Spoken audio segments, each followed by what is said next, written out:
আজকে থেকে সবার আচ্ছা, আপনাদের রুটিনটা চেক করবেন, চেক করে দেখবেন যে সবার যে অ্যাপে রুটিন আছে সেই রুটিন অনুযায়ী কি এই ক্লাসের এই টাইমে এই লিঙ্কে ঢুকতে পারতেছেন কি না। হ্যাঁ। আচ্ছা, জুবায়ের, আপনি কিভাবে জি ঢুকছেন, ভাই। এই লিঙ্কে কিভাবে ঢুকছেন?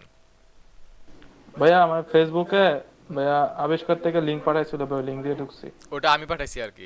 ওইটা ছাড়া ক্লাসরুমের যেটা কি বলে এটাকে, আপনাদের অ্যাপ। ভাই একবার লিভ নিয়ে দেখি ভাইয়া কাজ হয় নাকি। আচ্ছা হ্যাঁ, আপনি কাজ করেন, লিভ নেবেন। কাজ করেন চারজন, চারজন না, যারা যারা অ্যাপের রুটিন থেকে ঢুকছেন, অ্যাপের রুটিন থেকে লিংক দিয়ে ঢুকছেন তারা এখানে থাকেন। আর যারা অ্যাপের রুটিন থেকে লিংক নিয়ে ঢুকেন নাই, তারা লিভ নেন, লিভ নিয়ে লিংক নিয়ে ঢুকেন। জি ভাইয়া ঢুকতেছি। ওকে ভাইয়া। আর এখানে যে নেভি আর সানা, আপনারা দুজন কি অ্যাপের লিংক থেকেই ঢুকছেন? ভাইয়া আপনি যেটা পাঠাইছেন ওটা থেকে ঢুকছে।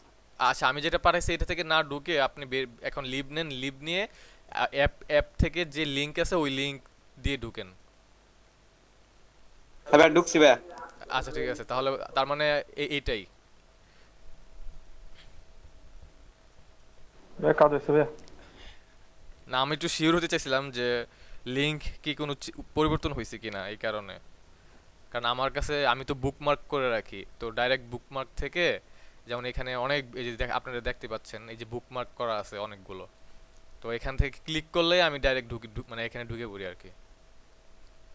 এটা এখন আর দরকার নাই, ফিজিক্স নিউ। ভাই মোবাইল দিয়ে কি এরকম বুকমার্ক করা যায়? হ্যাঁ, অবশ্যই করা যায়। আমি যে আমার আমার তো কোনো লিংকে চাপ দেওয়া লাগে না, যেমন এই যে ফিজিক্স ওল্ড ওল্ড ব্যাচ ছিলেন আপনারা, ওই লিংকে এখন সবাই ঢুকতেছে। তো এখানে চাপ দিলে আমার ডাইরেক্ট এই যে এখানে ঢুকে, মানে ঢুকে যাবে। এই যে এটা হলো ফিজিক্স নিউজ যাদের ক্লাস ছিল, আমি এটা চালু করে রাখছিলাম যে হয়তোবা আজকে কেউ আসবে এখানে, সেই কারণে এটা এখন দরকার নাই। আর তাহলে ধারণা করা হচ্ছে যে হ্যাঁ, লিংক ঠিক আছে আর কি। ওকে, তাহলে ক্লাসটা শুরু করি। আচ্ছা আসুক, ওরে তো আমি বের, মানে তারাই দিছি, কে জানি নাম, নামটাই ভুলে গেলাম আরে। নেবি। আচ্ছা ও আসুক, তারপর ক্লাসটা শুরু করি। আচ্ছা, নেভি এসে পড়ছে। ঠিক আছে, তাহলে ক্লাসটা শুরু করি। যেটা আমরা বলছিলাম আগে থেকে, যে নিউটনিয়ান বলবিদ্যা নিয়ে পড়বো।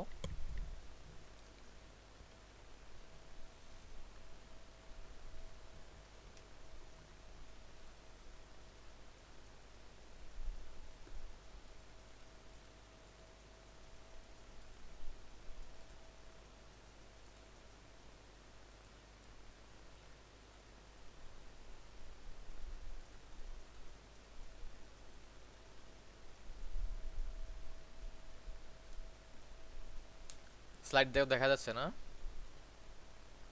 জি ভাইয়া। জি ভাইয়া দেখ। আচ্ছা, সবার তো দ্বিতীয় অধ্যায় ভেক্টর শেষ হয়েছে, তারপরে গতিবিদ্যাও শেষ হয়েছে, কিন্তু গতিবিদ্যার সময় লাস্টের ক্লাসে আপনারা দুজন ছিলেন না, নেবি আর সানা, শুধু হাসান বাইরে নিয়ে ক্লাস করতে হয়েছে। তো আপনাদের থাকা উচিত ছিল, চাইছিলাম আপনাদের একটা পরীক্ষা নিব, তো আপনারা ছিলেন না, পরীক্ষাটা নিতেও পারি নাই। এমনও হইতে পারে যে কোনো একটা ফ্রাইডেতে এক্সট্রা ক্লাস দিয়ে ওই দিন আহ, তৃতীয় অধ্যায় যেটা, সেটা থেকে পরীক্ষা নিব। ভাইয়া হ্যাঁ, একটা কথা বলতাম ভাইয়া, অবশ্যই বলেন। যে আপনি একটা পিডিএফ দিতে চেয়েছিলেন না, পিডিএফ, ও আচ্ছা হ্যাঁ, আচ্ছা আপনার মেইল সেটা তো আইডিটা, দেন নাই। হ্যাঁ হ্যাঁ দেই নাই, আপনার মেইল আইডিটা কিরকম জানি নাম্বার যুক্ত, আমি মনে করছিলাম যে হয়তোবা মেইল আইডিটা একটু সমস্যা আছে, প্রবলেম আছে, এই কারণে। আর পরে মনে মনে ছিল না। না ভাইয়া এটাই মেইল আইডি আমার। পুরোটা একদম পাঠাই দিয়েন, যে একদম @, জিমেল বা ইয়াহু, যেটাই হোক না কেন, ওটা একদম পাঠাই দিলে আমি জাস্ট মেইলে ক্লিক করে ডাইরেক্ট পাঠিয়ে দিতে পারবো। ওকে। ভাইয়া, এখন দেবো ভাইয়া? আচ্ছা হ্যাঁ, এখন পাঠিয়ে দিতে পারেন, সমস্যা নাই, কিন্তু এখন ওই যে আহ, মাঝখানে ইন্টারাপ্ট না হলেই হয় আর কি। ঠিক আছে, তাহলে যেটা বলছি যে প্রথম পত্রের অধ্যায় 4 নিউটন বলবিদ্যা, মানে বোঝা যাচ্ছে যে এখানে নিউটনের কিছু সূত্র দিয়ে আমরা বল, গতি, এগুলোর ডেরিভেশন, প্রপার্টি, এইগুলোর ধারণা আর কি জানতে পারবো। এই অধ্যায় থেকে যা শিখবো সেগুলোর মধ্যে এখানে এগুলা বলার কিছুই নাই, জাস্ট আপনাদের একটু ধারণা দিতে পারি যে কিছু সংজ্ঞা থাকবে, ডেফিনেশন থাকবে, কিছু ফর্মুলা থাকবে এবং কিছু লিমিটেশন থাকবে। আমার লিমিটেশনগুলো এরকম হইতে পারে যে একটা গতির সে দেখা গেল যে উপরেও গতি থাকতে পারে, সোজাও গতি থাকতে পারে, কিন্তু এখন আমি ঘুমায়া ঘুমায়া গতি চিন্তা করলে সেই গতি কি হবে? গতি হবে? হবে না। তো এই টাইপের কিছু সীমাবদ্ধতা থাকে। রৈখিক কৌণিক ভরবেগ 9-10-এ এসব সব কিছুই 9-10-এ ছিল। আপনারা আপনাদের এখন যেটা শিখবেন সেটা হচ্ছে যে কিছু হায়ার লেভেলের পড়াশোনা। 9-10-এ যা ছিল তার থেকে কিছু ব্যাখ্যা ব্যাখ্যা টাইপের পড়াশোনা এগুলোতে থাকবে। স্থিতিস্থাপক, অস্থিতিস্থাপক, কেন্দ্রমুখী, কেন্দ্র বিমুখী, এই সকল সম্পর্কে আমরা এগুলো শিখতে পারবো। প্রথমে আমরা খুবই গুরুত্বপূর্ণ জিনিস শিখবো যেগুলো ইউনিভার্সিটির ভর্তি পরীক্ষা, বুয়েট বা ইঞ্জিনিয়ারিং যে ইউনিভার্সিটিগুলো এগুলোতে আসে না বললেই চলে, মেডিকেলও আসে। সেগুলো হচ্ছে যে মাত্রা বের করা। মাত্রা মাত্রা বলতে কি বুঝি, কে জানি আমরা মাত্রা বলতে কি বুঝি? কে বলতে পারবেন মাত্রাটা কি? জানি না। পাওয়ার। মাত্রা পাওয়ার না, অন্য কিছু। এখানে মাত্রাটা পাওয়ার বোঝায় না ফিজিক্সে।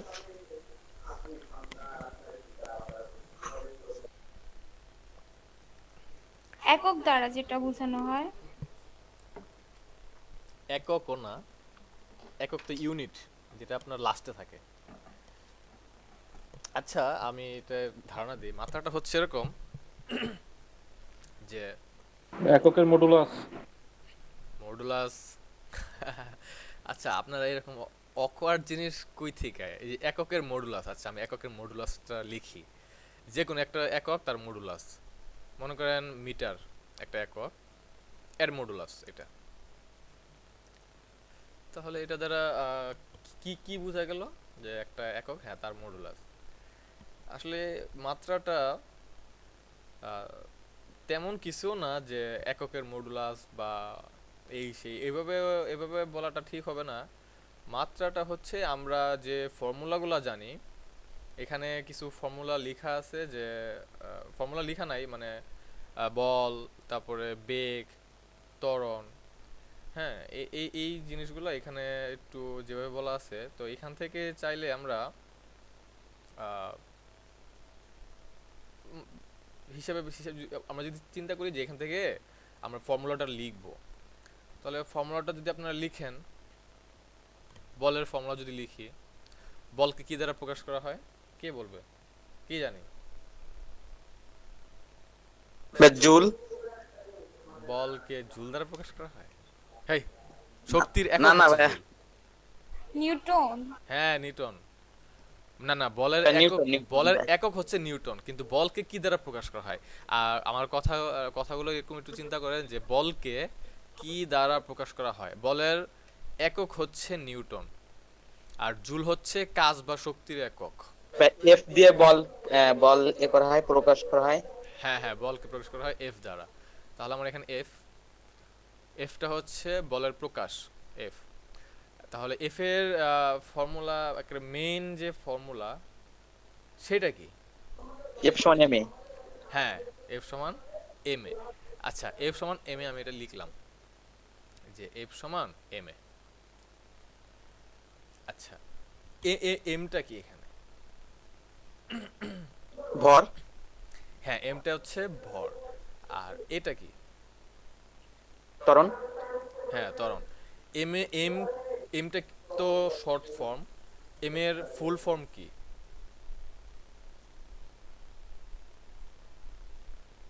দেখি এখন কে বলতে পারে এম এর ফুল ফর্ম কি? জানি না। আমরা তো জাস্ট মুখস্থ, একটা গরুর মতো মুখস্থ করে আসছি, কিন্তু আসলে এই জিনিসটা কই থেকে আসলো, কিভাবে আসলো, এটা আমরা সহজে জানতে চাই না, যেটা খুবই খারাপ জিনিস। এখন আপনার কোনো ইউনিভার্সিটিতে ভর্তি পরীক্ষায় গিয়ে আপনার শুধু লেখা ইংলিশগুলো লিখলো, এখন ইংলিশ লিখে দিল, আপনি আর বুঝতে পারলেন যে এটা এটা কি হতে পারে। ভাইয়া ম্যাস, হ্যাঁ ম্যাথ, এই তো পারছেন। তাহলে এফ, এফ এর ফুল ফর্ম কি? ফোর্স, হ্যাঁ ফোর্স। এই যে উনি পারছে। তাহলে এইগুলোর আমাদের ফুল ফর্মগুলো জানতে হবে। আর এ, এটা তাহলে বাদ যাবে কেন? এটা কিসের full form? Sorry, short form. তাহলে এটার ফুল ফর্ম কি হবে?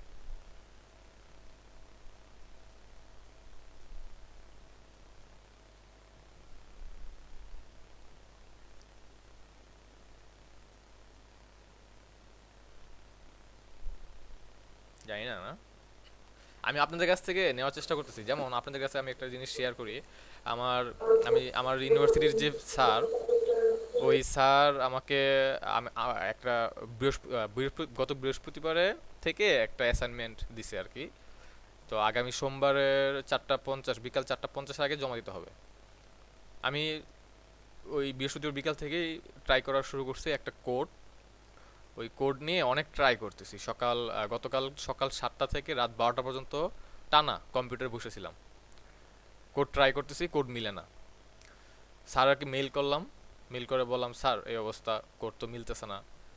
স্যার আমাকে বলতেছে খালি ভুল ভুল, বলতেছে ওই যে ভুল হয়েছে ভুল হয়েছে ভুল হয়েছে, কিন্তু স্যার আমাকে আর শিখাই দিতেছে না, শিখাই দিলই না। পরে বললো যে বই বই খোলার জন্য আমাকে বললো যে তুমি বই খোলো, দরকার হলে ইন্টারনেট ঘাটো, গাড়িটা বাইর করো। তাই করলাম। সেই সকাল 7টা থেকে আহ, একদম বিকাল পর্যন্ত ঘাটলাম, ইন্টারনেট ঘাটলাম, ইচ্ছা মতো ঘাটলাম। ঘাটার পর এই কিছু মিলছে আর কি, কিছু মিলছে। পরে স্যারকে আমি মেল করে পাঠালাম। স্যার বলছে যে হ্যাঁ এখন ঠিক আছে। তো এই জিনিসটা খেয়াল করেন যে আমি আমি মাঝে মাঝে যেটা করি আপনাদের, যে আগেই বলে দিই যে হ্যাঁ এটা এটা হবে। আসলে এটা ঠিক না, আগে বলে দেওয়া ঠিক না। আগে আমার উচিত আপনাদের দিয়ে ট্রাই করানো, যে আপনারা সেটা ট্রাই করতেছেন কিনা। আপনি যে জিনিসটা ট্রাই করবেন সেটা আপনার মনে থাকবে। যেমন আমি যে ওই কোডটা ট্রাই করছি এটা আমার মনে থাকবে। এখন স্যার যদি আমাকে বলে দিত, সেটা ওই বলা পর্যন্তই থাকতো, তারপর কিন্তু আর মনে থাকতো না। তো জিনিসগুলো এরকম। এখন আমি আমি জিনিসটা এখন এখানে বলে দিলাম, এটা আপনার এখানে বলে দেওয়া পর্যন্তই, কিন্তু আপনি যদি নিজে বের করেন, নিজে জিনিসটা সামনে আনেন, তাহলে জিনিসটা শিখা হবে। এই কারণে এগুলো একটু এভাবে বলতেছি। যেমন এফটা হচ্ছে ফোর্স, ঠিক আছে, এমটা mass, M A double S, আর এটা হচ্ছে অ্যাক্সিলারেশন। বিভিন্ন গেমস খেললেও তো অ্যাক্সিলারেশনের জিনিসটা থাকে। গাড়ির গেমস খেললেও কিন্তু অ্যাক্সিলারেশনের একটা থাকে, বাটন থাকে, যেটা চাপ দিলে গাড়িটা সামনের দিকে যায়। যাই হোক, এখন এখান থেকে আমরা যেটা শিখবো মাত্রা বের করা। বল দিয়ে আগে শুরু করি। বলটা বলটা হচ্ছে যে এফ, এফ এর সূত্র হচ্ছে এম এ। এম এর আর কোনো সূত্র নাই, তবে এ এর একটা সূত্র আছে, জানি না এর এর সূত্রটা কি আমরা কেউ জানি? জি ভাই জানিবে। বলেন তো দেখি। ভি মাইনাস ইউ বাই টি। হ্যাঁ, B minus U by T, এটা হচ্ছে এর সূত্র। এখন মাত্রা বের করার জন্য যে জিনিসটা খেয়াল করতে হবে, এম, এটার মাত্রার হচ্ছে এক্সপ্রেশন হচ্ছে বড় হাতের এম। এ তো একে তো ভেঙে এটাই নিয়ে আসলাম। তো এখানে যদি আমরা আর কি কি আছে, এ, আচ্ছা আমি এখান থেকে M, V minus U, V minus U কে, ভিটাও কিন্তু একটা বেগ, ইউটাও কিন্তু একটা বেগ, তাই না? ভিটা হচ্ছে যে শেষ বেগ, ইউটা হচ্ছে আদি বেগ। বা V minus V nought by T, এটা এটা কিন্তু আমরা ইন্টার বা আমরা এইচএসসির যারা, তারা আমরা আর ইউ বলবো না কোনো জায়গায়। ইউটাকে চেঞ্জ করে আমরা বলবো হলো ভি নট। কারণ আমরা এইচএসসিতে যারা যারা আমরা এসএসসিতে ছিলাম, সেকেন্ডারিতে যারা ছিলাম, সেকেন্ডারিতে আমরা ইউ নিয়ে পড়াশোনা করছি, কিন্তু আমরা যখন হায়ার সেকেন্ডারিতে উঠছি, তখন আমরা আর ইউকে ইউ বলবো না, আমরা ইউকে বলবো হলো ভি। বুঝা গেছে? V naught. এখন জি এই ভিটাও হচ্ছে বেগ, এই ভি নট বা ইউটাও হচ্ছে বেগ, কারণ ভিটা হচ্ছে শেষ বেগ, আর ভি নট বা ইউটা হচ্ছে আদি বেগ। দুইটাই যেহেতু বেগ, আমি দুইটার বেগের পরিবর্তে একটা কমন বেগ লাগলাম, আর টি তো টি থাকলো। এখন এটা কিন্তু আস্তে আস্তে আসতেছে, দেখেন জিনিসটা কিন্তু এক্সপ্লেন্ড হচ্ছে। ভি এর সূত্র কি জানি আমরা?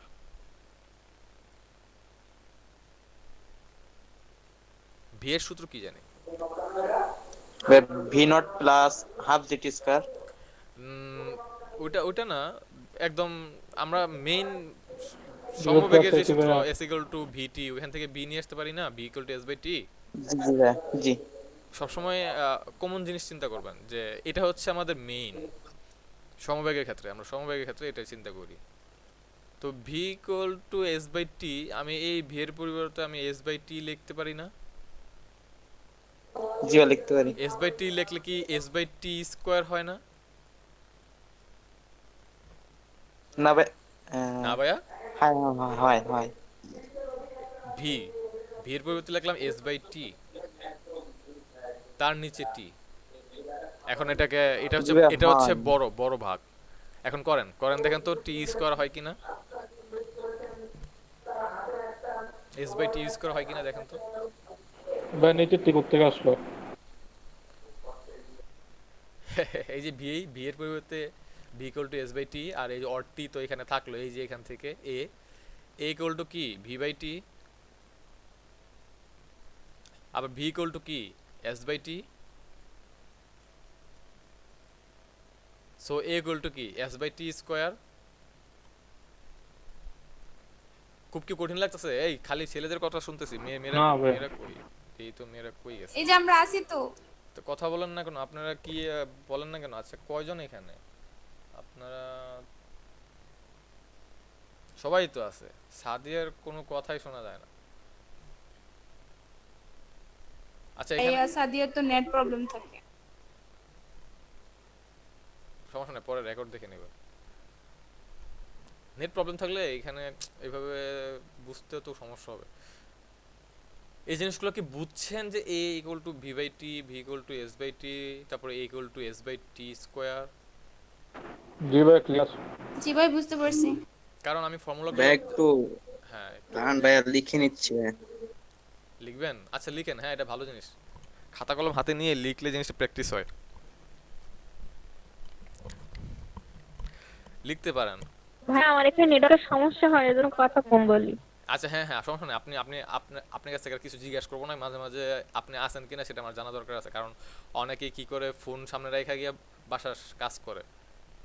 এরকম ফর্মুলাটি করলে জিনিসটা ভালো না, কারণ আপনি পড়াশোনা করতেছেন। ভাইয়া, M M into V by T হয়েছে কিভাবে ভাইয়া?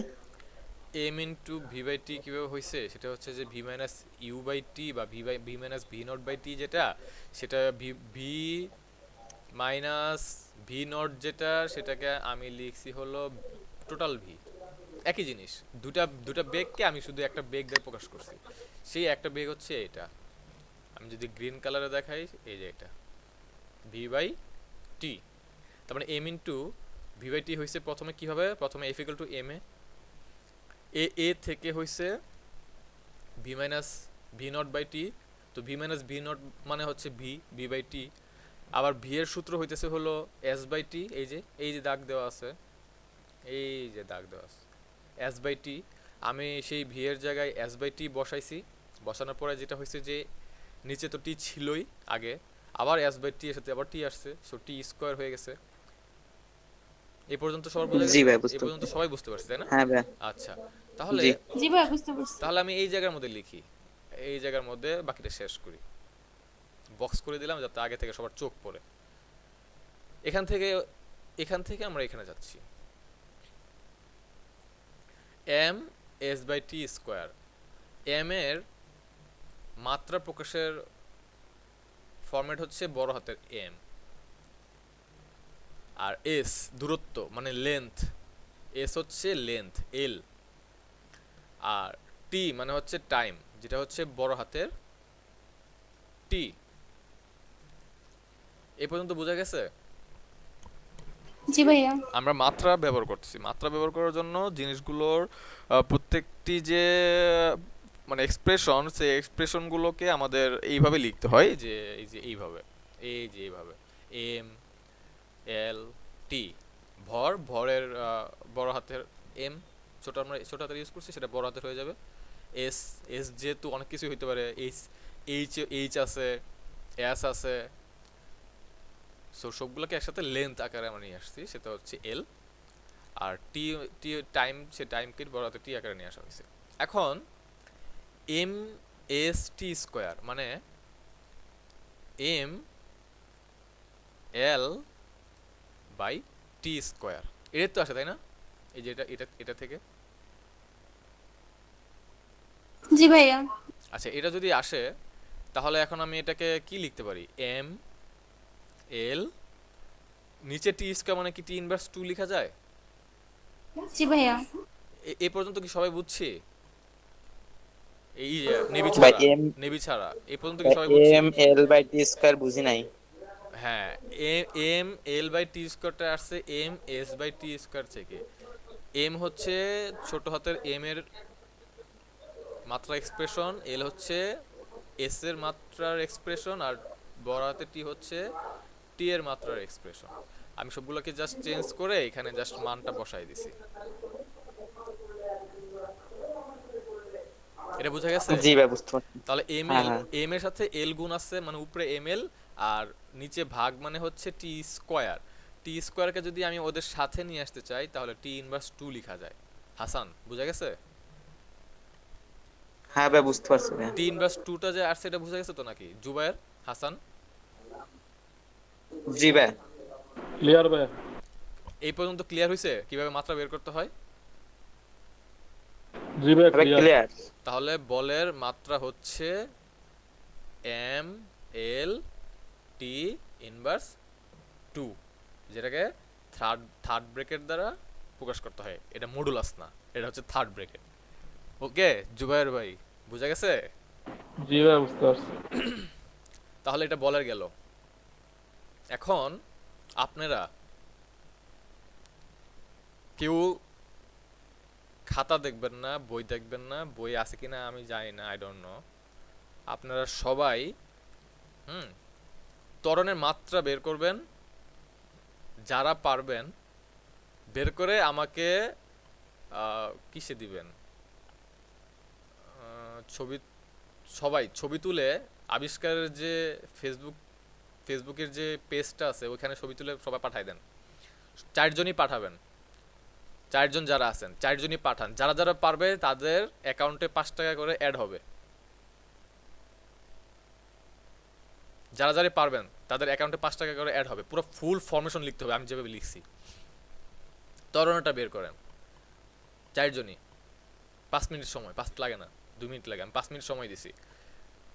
5 মিনিটের মধ্যে করবেন, 2 মিনিটের মধ্যে ছবি তুলে আবিষ্কারের পেজে পাঠাবেন।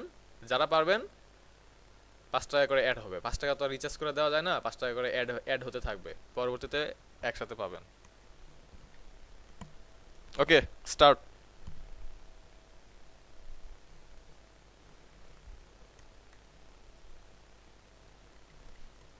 এটা সবকিছু বুঝলাম, এরকম আরো অনেক কিছু আছে যেগুলা মাত্রা বের করার জন্য আমরা চাইলে ফর্মুলার যে আমরা যে যে ফর্মুলাগুলো জানি বা আমরা 9-10 যে ফর্মুলাগুলো শিখে আসছি এই ফর্মুলাগুলোর হেল্প আমরা নিতে পারি। এখন এখানে আচ্ছা হাসান ভাই আবার কই চলে গেল, ওনার নেটওয়ার্কে ওনার সমস্যা। ঠিক আছে, তাহলে এরপরে দেখি যে আমরা বলের প্রকারভেদ এটা সম্পর্কে যদি আমরা একটু জানতে চাই। বলের বল আসলে বিভিন্ন ধরনের আছে, তো এখানে প্রকারভেদে হলো চার ধরনের প্রকারভেদ। এটা সব মানে সবচেয়ে বেশি ব্যবহৃত। এটা 9-10ও ছিল কিন্তু এত ইলেভেশন ভাবে ছিল না। জাস্ট একটা প্যারার মধ্যে এই কথাটা শেষ করে দেওয়া হয়েছিল। আর 7-8-এও কিছু স্টুডেন্ট পড়াইছিলাম আমি, সেখানের বিজ্ঞান বইও দেখছি এই কথাগুলো আছে, একটা প্যারার মধ্যে শেষ করে দিছে। এখন যেগুলো পড়বেন সেটা একটু ইলেবোরেশন টাইপের বা একটু ব্যাখ্যা টাইপের আর কি। ভাইয়া আপনি টপিকটা কোনগুলো 1 মার্কের জন্য আর কোনগুলো 4 মার্কের জন্য আসে ভাই একটু মার্ক করে দিয়েন। 1 মার্ক 4 না, হ্যাঁ অবশ্যই। এখন আচ্ছা যে পর্যন্ত পড়াবো সেই পর্যন্ত, যেমন মাত্রা বের করার জন্য 1 মার্কের জন্য আসে, আবার নৈর্ব্যক্তিকের জন্য আসে মাত্রা যে বের করাগুলা। সেগুলোর জন্য আসে। আর মাত্রা বের করার ইম্পর্টেন্সটা হচ্ছে এরকম যে হয়তোবা আপনারা এইটা আগে এরকমভাবে যে নিয়মে আমি আপনাদের এখন শিখাইছি এই নিয়মে 19 শিখছেন কিনা জানি না, হয়তোবা মুখস্থ করছেন ডাইরেক্ট, কিন্তু এটা বের করতে হয় এইভাবেই মাত্রাগুলো। আগে কীভাবে শিখছেন আমি জানি না, তো নিয়মটাই এরকম। আমি আগে ফর্মুলা ইউজ করব, ফর্মুলাগুলো ইউজ করে তারপরে সেগুলো ইমপ্লিমেন্টেশন করব। তো এইটা 1 মার্কে থাকবে, মাত্রা বের করার নিয়মটা 1 মার্কে থাকবে। আর বলের প্রকার ভেদের মধ্যে এইগুলো তেমন আসে না, তবে এইগুলোর কিছু টার্ম আছে যেগুলো 1 মার্কের জন্য থাকে, সেটা আমি সামনে আসতেছি। আর এগুলোর ব্যাখ্যা মূলত অনুধাবনই আসে, অনুধাবনে যদি চায় আর কি, কিন্তু এতটা ইম্পর্টেন্ট না। আচ্ছা, তো মহাকর্ষ বলটা আমরা জানি সেটা 8 থেকেই বা 7 থেকেই সবার পড়ে আসার কথা। মহাকর্ষ অভিকর্ষ বল এগুলো 8-7 থেকে আসলে পড়ে আসার কথা। তো এগুলো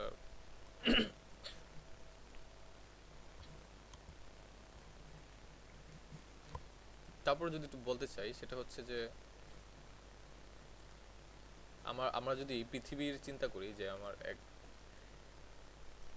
এটা হচ্ছে পৃথিবী,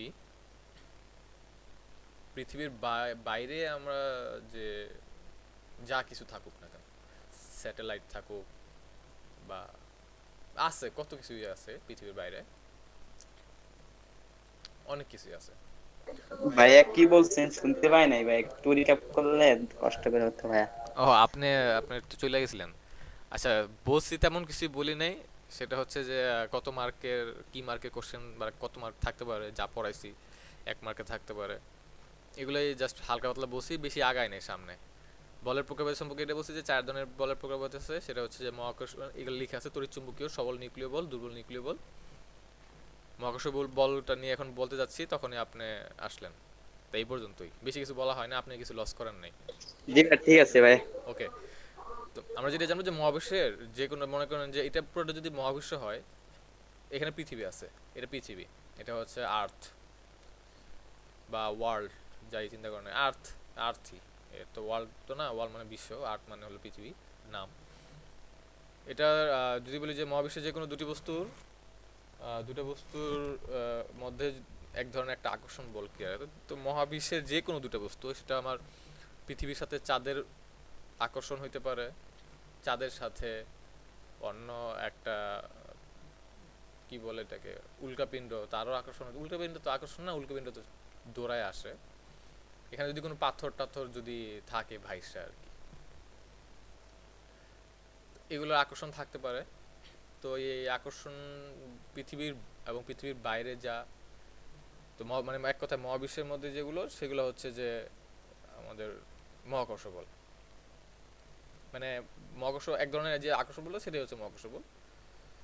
আর এখানে যদি আকর্ষণ বলের কিছু ধারণা আপনারা ভালো করে নিতে চান, সেটা আপনারা একটু বইয়ে বাংলা কথা থাকতে পারে, আছে, সেগুলো একটু নিজেরা পড়বেন। বেশি কিছু মানে আমি একদম সব কিছু তো আর ইলাবোরেশন করে বলবো না, সেটা আগেই বলছি। এরকম ম্যাথমেটিক্যাল টার্ম যেগুলো একটু ম্যাথমেটিক টাইপের আছে বা একটু করে দিতে হয়, সেগুলো আমি করব। কিন্তু বাংলা কথা তো আর বোঝাই দেওয়ার কিছুই নাই, সেগুলো একটু আপনারা নিজেরা বুঝবেন। দ্বিতীয় যেটা আসছে সেটা হচ্ছে তড়িৎ চুম্বকীয়। বোঝা যেতেছে যে আমার এখানে ম্যাগনেটিক কোনো আকর্ষণ আছে বা চুম্বকীয় কোনো আকর্ষণ আছে। এটা অবশ্যই, এই আকর্ষণটা একটু শক্তিশালী। শক্তিশালী বলতে ম্যাগনেটের সাহায্যে আমরা যেমন এমআরআই করি। এমআরআই নাম শুনছি? ভাইয়া হাসপাতালে করাই ভাইয়া। হাসপাতালে করায়, হ্যাঁ, এমআরআই। তারপরে সিটি স্ক্যান, এটা নাম শুনছি? জি সেটাও ভাই। ভাইয়া হাসপাতালে করায়। হ্যাঁ, সবগুলো হাসপাতালে করায়। কে বলতে পারবে কোনটা ভালো, এমআরআই ভালো না সিটি স্ক্যান ভালো? কেন ভালো তারও ব্যাখ্যা দিতে হবে।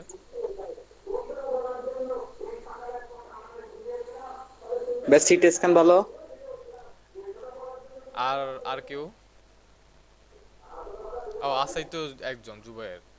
আর ইয়ে গেল কই, নেভি গেল কই, যাই হোক। জুবাইর ভাই বলেন কোনটা ভালো? আমি কোনই তো কখনো বলতে পারবো না। আচ্ছা, এমআরআই আর সিটি স্ক্যানের মধ্যে এমআরআইটা ভালো। এমআরআইটা চলে হলো ম্যাগনেটিকের সাহায্যে, ম্যাগনেটিকের আকর্ষণ থাকে, এই জন্য এটার দামও বেশি সিটি স্ক্যানের থেকে। সিটি স্ক্যানটা একটু ক্ষতিকর, কিছু কিছু তেজস্ক্রিয় রশ্মি আপনার শরীরের ভিতর দিয়ে যাবে, যেটা খুবই ক্ষতিকর। বেশি সিটি স্ক্যান করালে ক্যান্সারের সম্ভাবনা থাকে, কিন্তু এতটাও ক্ষতিকর না, তবে ক্ষতিকর, তেজস্ক্রিয় জিনিসই ক্ষতিকর।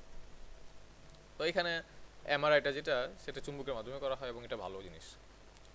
এই কারণে একটু খরচ বেশি হলেও এমআরআই খুব মানে এইভাবে কাজ করে, ভালোভাবে কাজ করে, এবং প্রতিটা পয়েন্টের আমরা যে বডির যে পয়েন্ট সেগুলো সম্বন্ধে। এমআরআইটা সিটি স্ক্যান দিয়ে যেরকম মানে ব্রেন টেস্ট যেটা করা হয়, ভাই এমআরআই দিয়ে কি? ভাই শুনেন, সিটি স্ক্যান মানে যে খালি ব্রেনের তা না, সিটি স্ক্যান কিন্তু আপনার পায়ের সিটি স্ক্যানও হবে।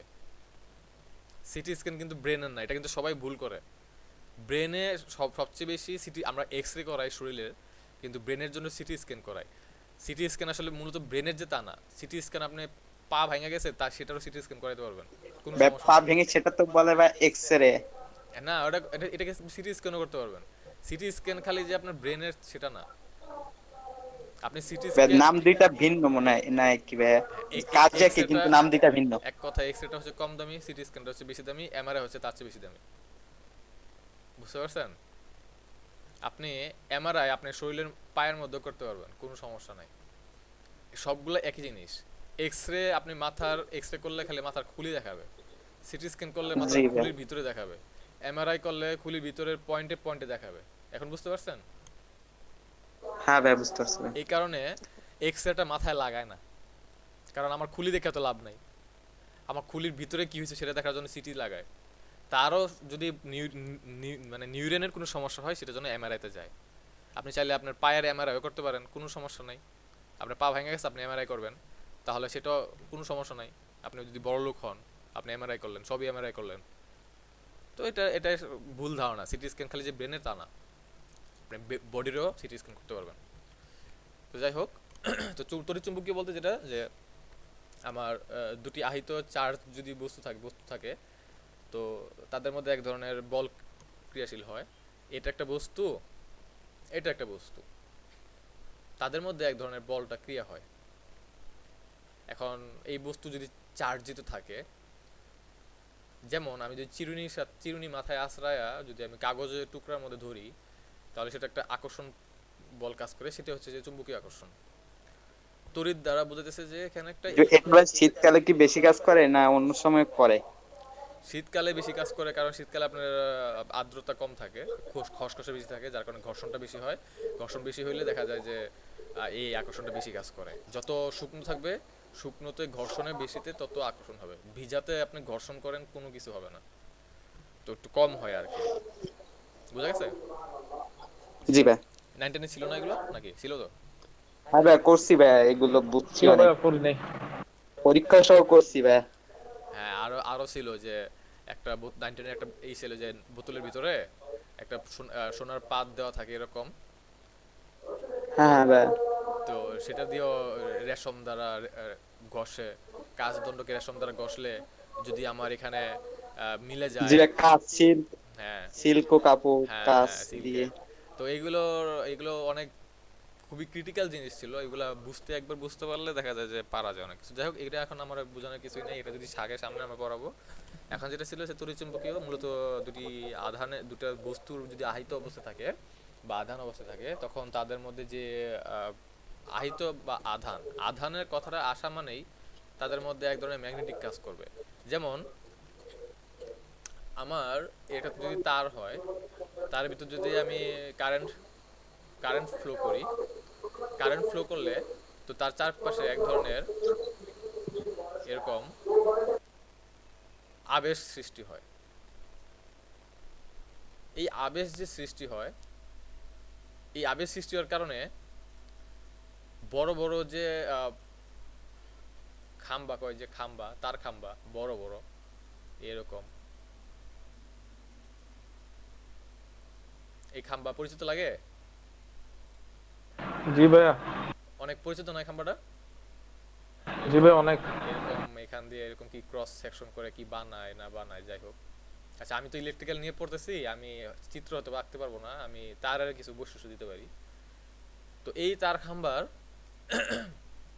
এখানে যে তারের লাইনগুলো থাকে, এই লাইনগুলো এতটাই শক্তিশালী, আপনি কাছে গেলে আপনাকে টান দিয়ে নিয়ে যাবে, এক ধরনের আধান সৃষ্টি হয়। তো ইলেকট্রিকের আধানের এরকমও কিছু আছে যে এই একটা তার থেকে আরেকটা তার যখন ডিসলোকেট করা হয়, ডিসলোকেট করার পরেও এখান দিয়ে কিছু আধান এরকম ভাবে দেখা যায়। এটা কি দেখছেন কখনো?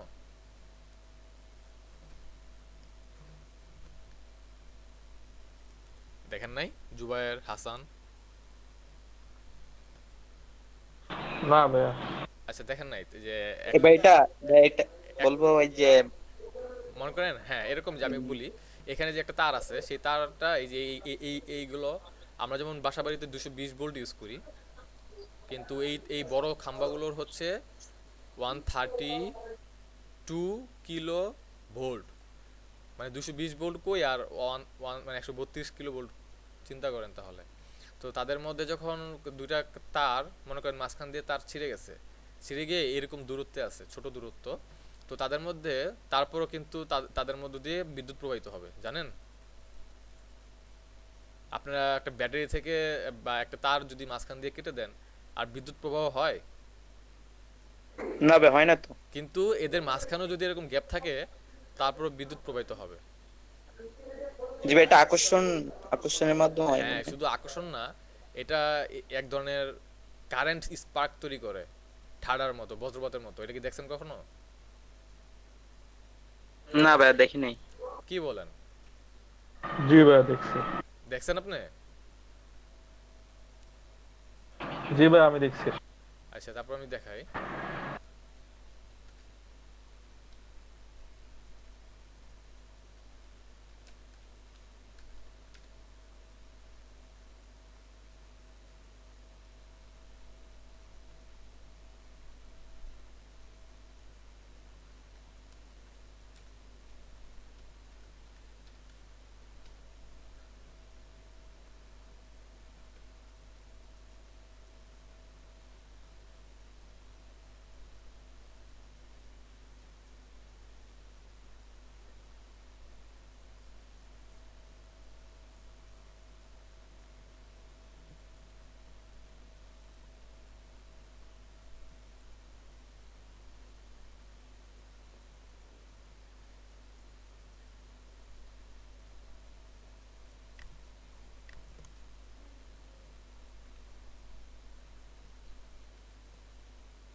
এই যে এখানে দেখেন, আমি পিছ থেকে যদি আবার দেখাই,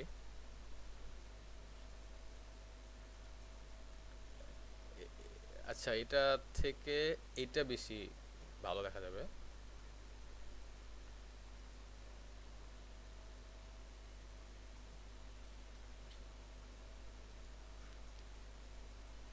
দেখা যাচ্ছে কিছু? কিছুই দেখতে পাচ্ছি না ভাই। এখন দেখা যায়? জি ভাইয়া যায়। খাওয়া হ্যাঁ দাওয়া ভাই, করতে হবে। যাবে। এই যে এখানে এইটা এটা ছিল একটা তারের জয়েন্ট, আর এটাও ছিল একটা তারের জয়েন্ট। তো দুটো জয়েন্টকে ছেড়ে দেওয়ার পরে মানে অনেক সময় কারেন্ট চলে যায় না, তো এই জয়েন্টটা ছেড়ে দেওয়া হয়। ছেড়ে দেওয়ার পরেও তো দেখা যায় যে যখন ছেড়ে দেয় তখন তাদের মাঝখানে এরকম এইভাবে বিদ্যুৎটা প্রবাহিত হয়। তাহলে বিদ্যুতের কত পাওয়ার সেটা দেখেন যে এইভাবে প্রবাহিত অনেকক্ষণ টাইম পর্যন্ত এরকম হতে থাকে। এই যেমন এটা যদি একটু খেয়াল করেন এই যে এই জায়গাটার, সেটা দেখবেন যে এখানের যে এই যে এক্সপেনশনটা উঠাই দিছে, দেখছেন মানে জয়েন্টটা সরাই দিছে, জয়েন্ট সরাই দেওয়ার পরেও এই যে এখানের যে জয়েন্টটা সেটা এখন সরাই দিবে, এই দেখেন সরাই দিছে। এই জয়েন্টটা দেখছেন, এটা আপনার এই যে এই জয়েন্টটা এখানে লাগানো ছিল, এভাবে লাগানো থাকার কারণে এখান থেকে কারেন্টটা এদিকে প্রবাহিত হয়।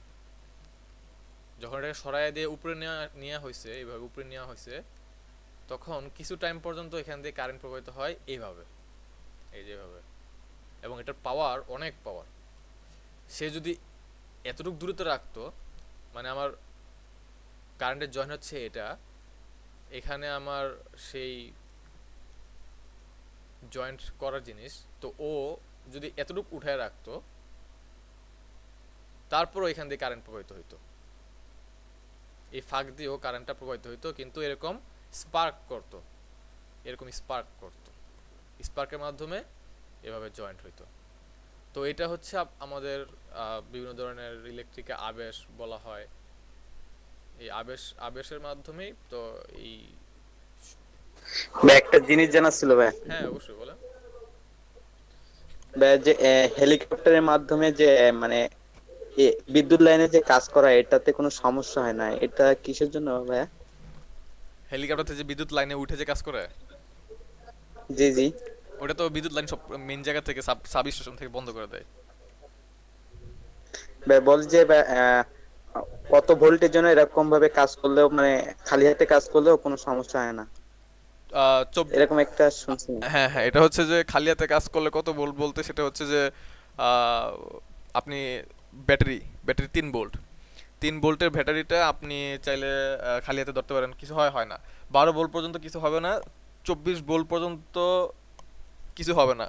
আস্তে আস্তে যখন বাড়বে, 24 ভোল্টের থেকে আস্তে আস্তে বাড়বে, তখন আপনি আর্থিং, আর্থিং বলে বিভিন্ন ধরনের আর্থিং, ওই আর্থিং পাওয়া শুরু করবেন, যে আপনি একটু হালকা ঝাটকা লাগতেছে। তো এরকম যত ভোল্টেজ বাড়বে তত ঝাটকা লাগা শুরু করবে।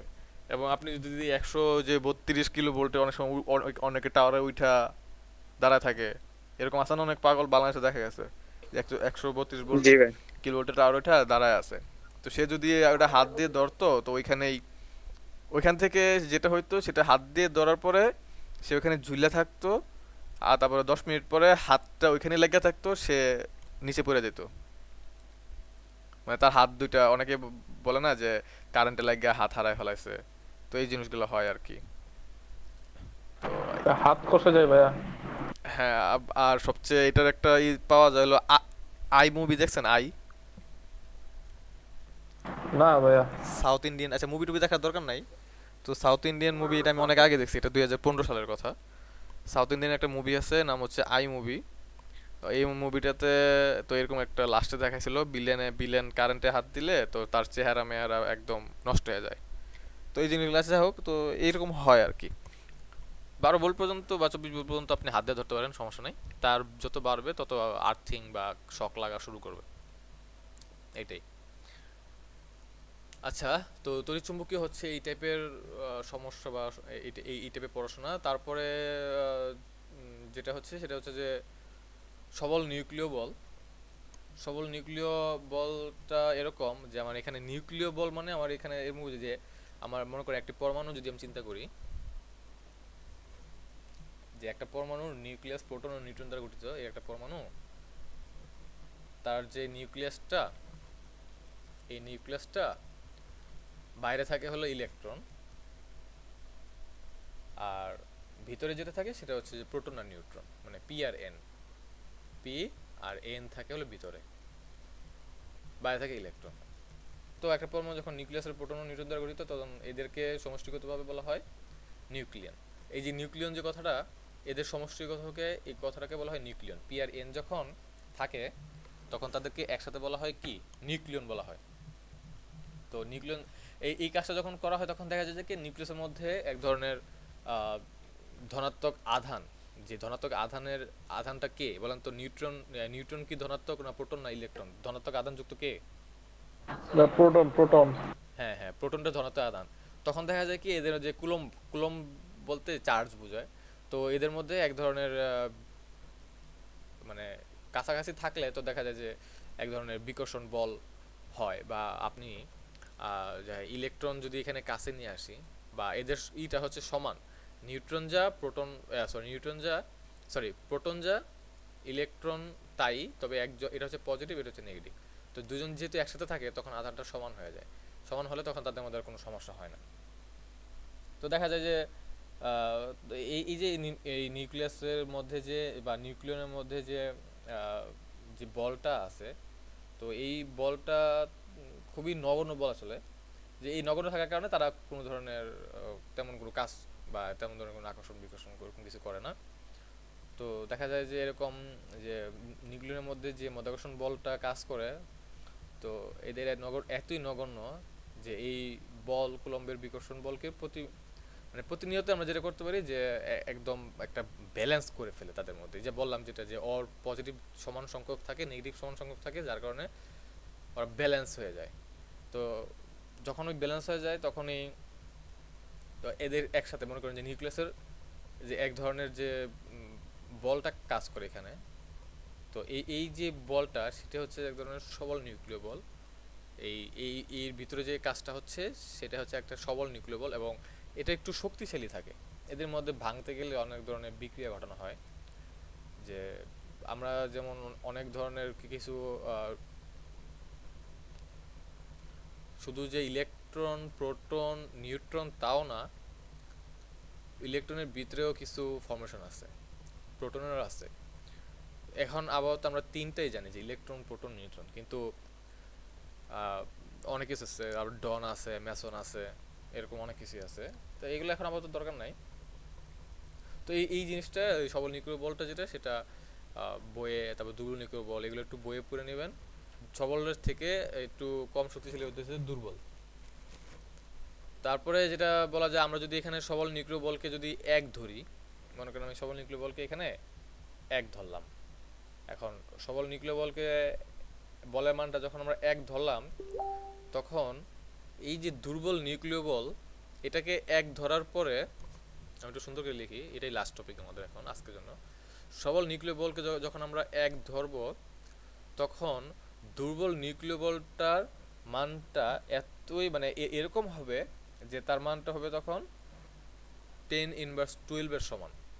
তাহলে বুঝেন, আমরা এখানে এক ধরছি, এক ধরার পরে দুর্বল নিউক্লিয় বলটা মানে কত কম, 10^12। তারপর তড়িৎ চুম্বকীয় বল যেটা, এটাকে যদি এক ধরি, তাহলে তড়িৎ চুম্বকীয় বল যেটা, সেটার মান হবে 10^2। কই 12 আর কই 2। আচ্ছা বলেন তো, কে বড়, 10^2টা বড় না 10^12টা বড়?